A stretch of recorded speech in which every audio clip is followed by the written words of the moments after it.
This podcast is brought to you by India Knowledge at Wharton. Please visit knowledge.wharton.upenn.edu/India for more information.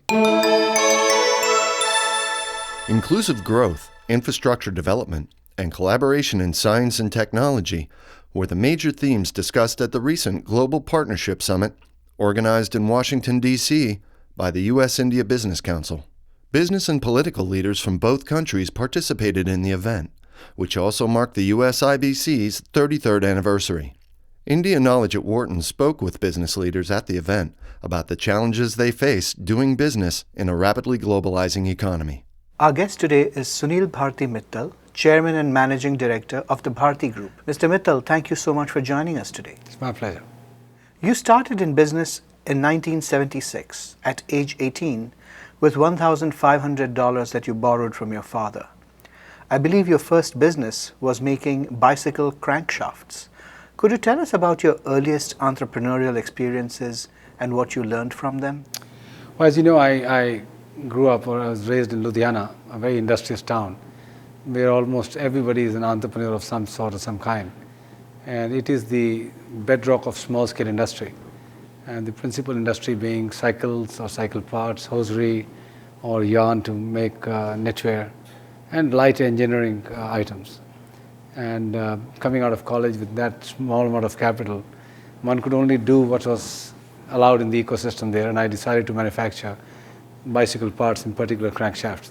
It was a hot forging unit that I put up, and that's where I cut my teeth into business. You moved to Bombay in 1980. At that time, your business plans were a little more ambitious. Could you tell us a little bit more about your business ventures at that time? Well, I realized that one could probably make some modest success out of what I had started to do in bicycle parts, but there was a limitation. At the end of the day, the manufacturers of bicycles decided how much, at what price you could supply to them, and just making shafts wouldn't have made you a player of any size or scale. So I was very clear that I had to get out of Ludhiana into a much bigger play in Delhi or Bombay at that time.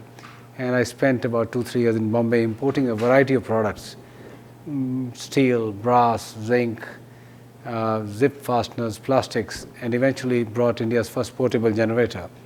And that was the first turning point. Was that the venture with Suzuki? It was with Suzuki. And that's how I got in touch with the Japanese, spent 2 to 3 years with them learning their techniques, practices, internationalized my concepts, learned the art of diplomacy and international trade.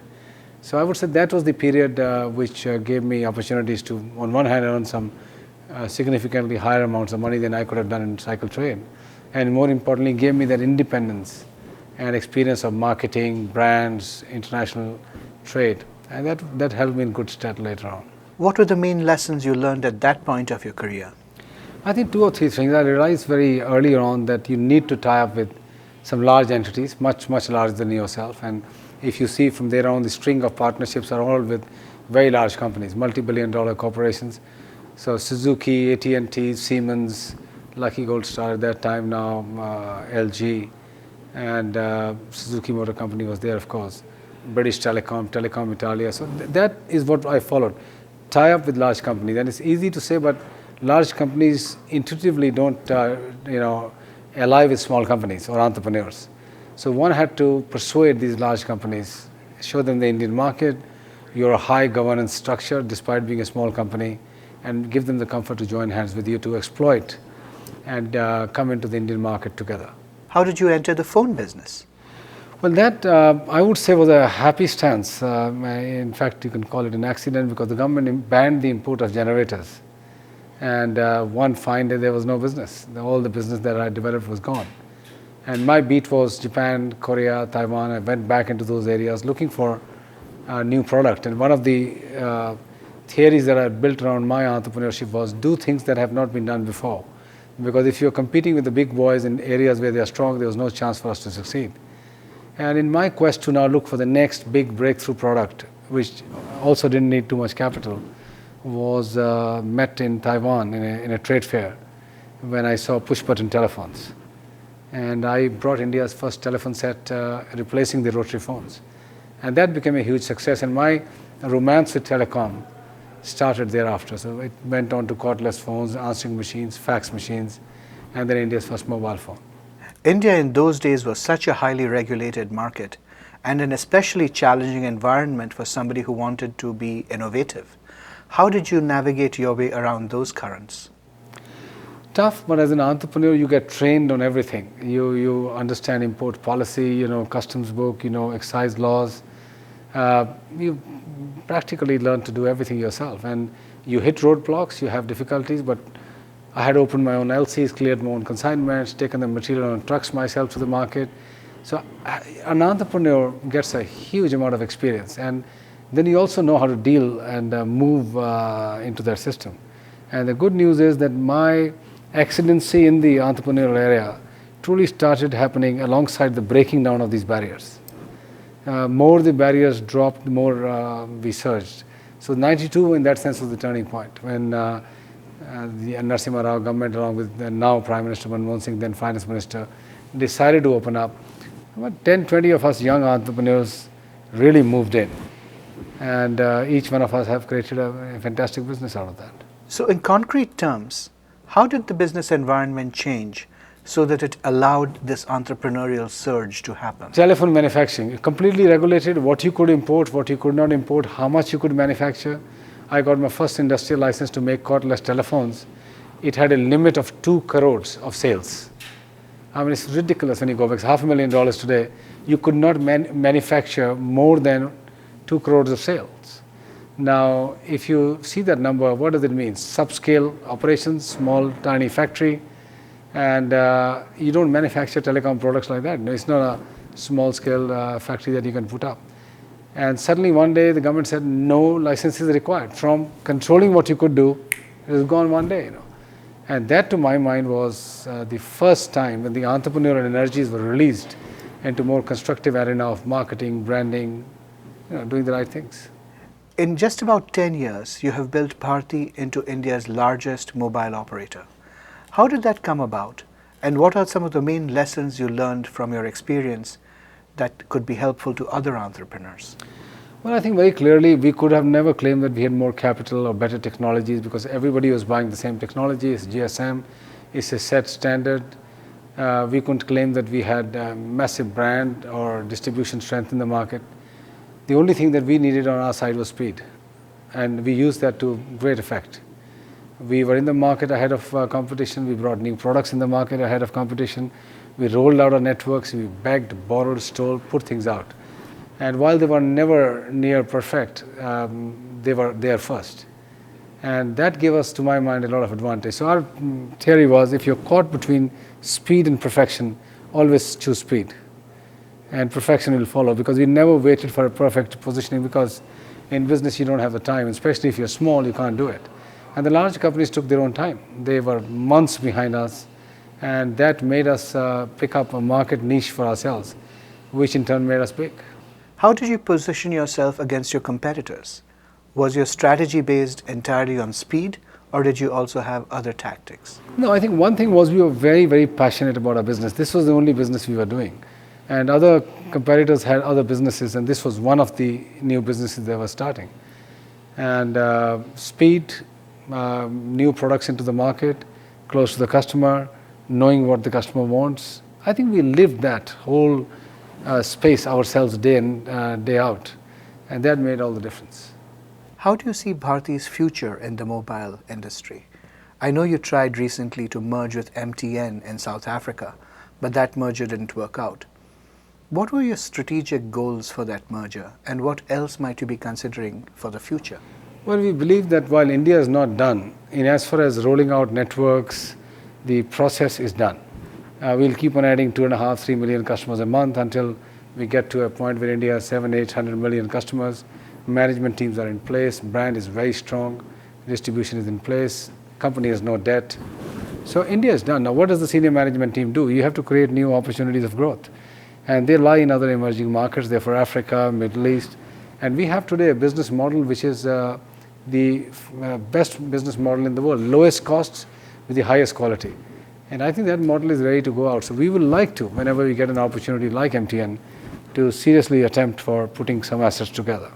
Would you look for partners in other parts of the world? Well, we keep on getting shown opportunities around the globe, and we remain open.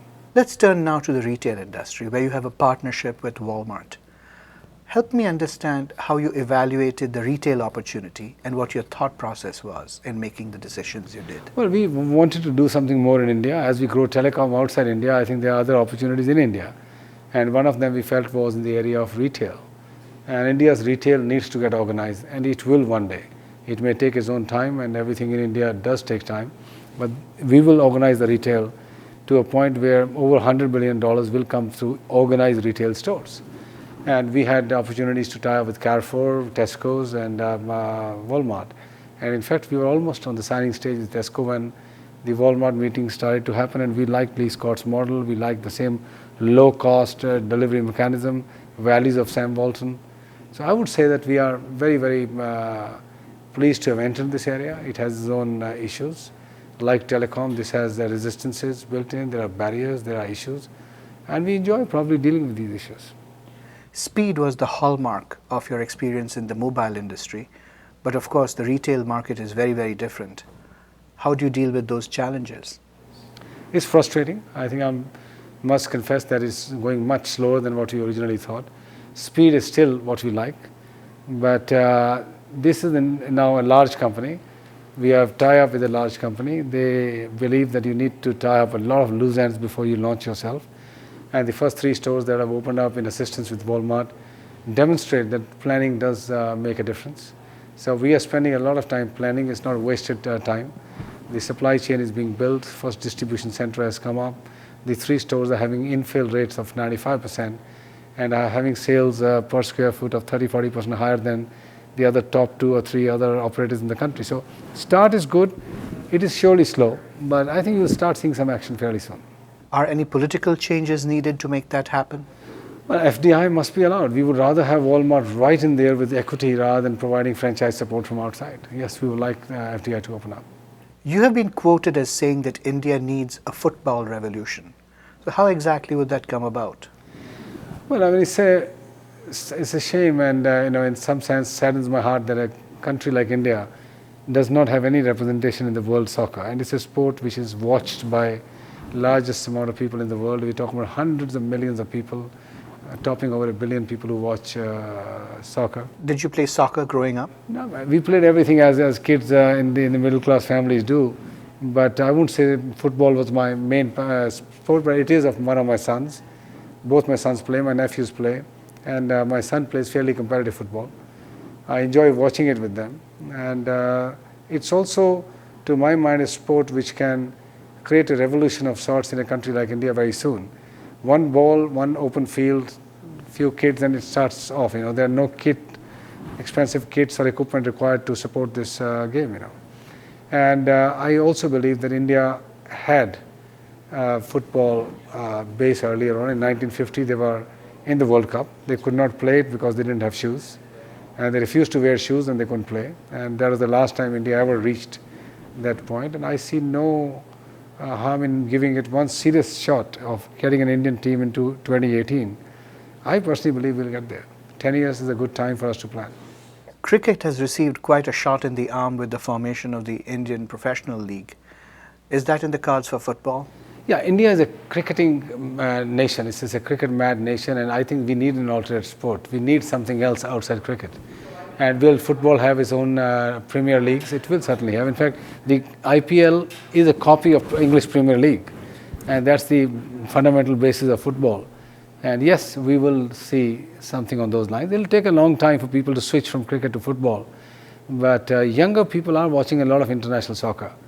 There is going to be the European Cup in Austria in a few days from now, and you can see already some fever building up in India. Timing is right. In all the years that you've been an entrepreneur, what is the single biggest leadership challenge that you have faced? How did you deal with it, and what did you learn from it? Well, it's hard to put down to a single event in life that what will be the hardest decision. But I would say bidding for a mobile license against all odds.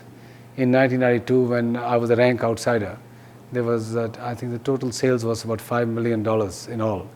And going and bidding for a mobile license was tough.